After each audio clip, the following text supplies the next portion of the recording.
All right, guys, we got a good question here from a patron. It goes, hey, Fresh Fit follow-up, two-part question. Could you explain the difference between seeking arrangement and Instagram when courting women to fly out? And would you reimburse her for the fly home? One. And then number two, also if certain women only have a Snapchat or Facebook, how would you guys present DHV? So Facebook and Snapchat. Okay, so number one, Instagram and seeking arrangement. Difference is one is an app, one of the most popular apps in the world, picture sharing, video sharing, social media in general. The other one is kind of like an underground website that girls use to meet more affluent men, and affluent men use to meet hotter, younger girls. So the thing with sugar dating, right, with seeking arrangement is it's not publicly like known like that. A big reason, think about it, guys, we've been getting a lot of backlash from people saying, y'all are on sugar sites, you guys are sugar daddies. Saying that shows their own ineptitude as to how dating really works in 2021.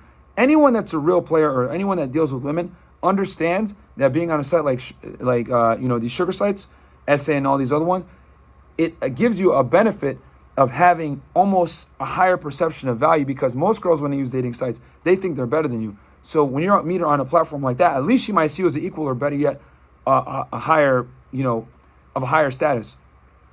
So most people aren't aware of it. So when you move on SA, you got to move a certain way. And we have a whole episode that we just literally did last week on, sugar sites and how you got to move on them, etc. I gave my route versus Fresh's route. We have two different routes, but they both still work. But the two are completely different. DMing a girl on Instagram is not like DMing a girl on SA. On SA, she's already a warm lead because she's there to find a guy that has money or whatever. Your goal is to make sure that you don't fall into the customer frame over there. With Instagram, unless your profile is really good, cold DMing chicks a lot of the times is going to make you take L. So that's the difference between the two. Now, as far as flights goes, I heavily suggest you don't cover a flight up front ever, especially if you live in a nice area like Miami, New York, Vegas, LA, whatever it is. Because if you live in a cool city, the girl, what's she gonna do? She can say, "Oh, cover my flight." She gonna come, she's gonna make plans with other people and not meet you, or she'll meet you and do some bullshit and then bail out early. You know what I'm saying? Especially if you come off as weird. So don't do that. Have her invest up front. You meet with her and then go from there. And then if you do like her, it's up to you. It's your prerogative if you want to reimburse or not. Or if she really likes you, she's just going to come out anyway just to fuck with you. She don't really care about that. But it depends on the girl. You just got to make sure that you don't get finessed by said girl, okay? Because a lot of girls do that bullshit, so don't get finessed. And then as far as, so always have her stuff. To summarize, always let her cover her stuff. And then if you like her, you can reimburse or do whatever you want to do.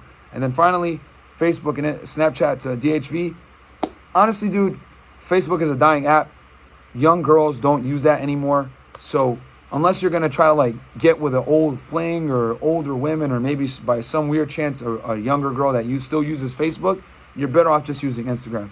Facebook isn't necessarily a good app to use to meet girls. You can use Facebook dating, but to use an actual app and use Messenger and shit and hit up random girls, it ain't a good look, bro. And then lastly, Snapchat. I mean, this depends on your age and also depends on the girl's age that you're trying to mess with. But in general, I wouldn't use Snapchat as a leading source. Snapchat is one of those apps that's what I would consider an auxiliary source. What I mean by that is you got her Instagram, you got her contact information. You want to maintain contact with her without being thirsty. You can get her Snap and send her funny snaps from here and there. Or if it's a girl that you're already kind of messing with, you can send her snaps from here or there just to kind of keep keeping what I call lazy contact. So you're still hitting her up and providing how do I say this? Contact to some degree that's memorable because you're making her laugh or whatever, but you're also not over investing where you're calling her every day, texting her every day, whatever. But Snapchat, guys, is more like a young boy's game and a young girl's game.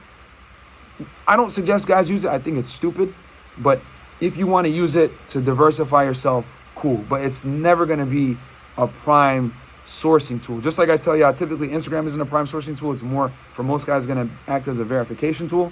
You meet her on dating app. Okay, is he a catfish? Is he weird? Oh, no, here's my Instagram, by the way. Oh, okay, he's real. Okay, he looks like he has a somewhat cool, okay, he's normal. I'll go on a date with him. Or if your Instagram is really good, Fresh, you could DM her cold from your Instagram, or damn near they'll DM you first, and then you can set it from there and use Instagram as a sourcing tool. But you can only use Instagram as a sourcing tool. Remember, sourcing versus verification tool, if your Instagram is very good, okay? Which you can obviously work up to that. But Snap and Facebook, I wouldn't really use it. Snap on a random chance that you want to keep contact or whatever. But in general, that's how you want to move with Facebook versus Snap. SA versus Instagram. One's a dating site, one's a social media platform. And then as far as flights, don't cover it up front for most girls, bro. Like, unless you already fuck with her and you know her and you've already, like, done some shit in the past, that's one thing. But if it's a girl that you never met before, whatever, nah, don't get finessed. Especially if you live in a good area, okay? If you live in Dubuque, Iowa, maybe there might be an exception to the rule, because what the fuck's she gonna do in Dubuque, Iowa besides coming to see you? But in general, for general practice, to minimize getting finessed, don't cover flights up front. Hope you guys enjoyed that. A lot of game there. Peace.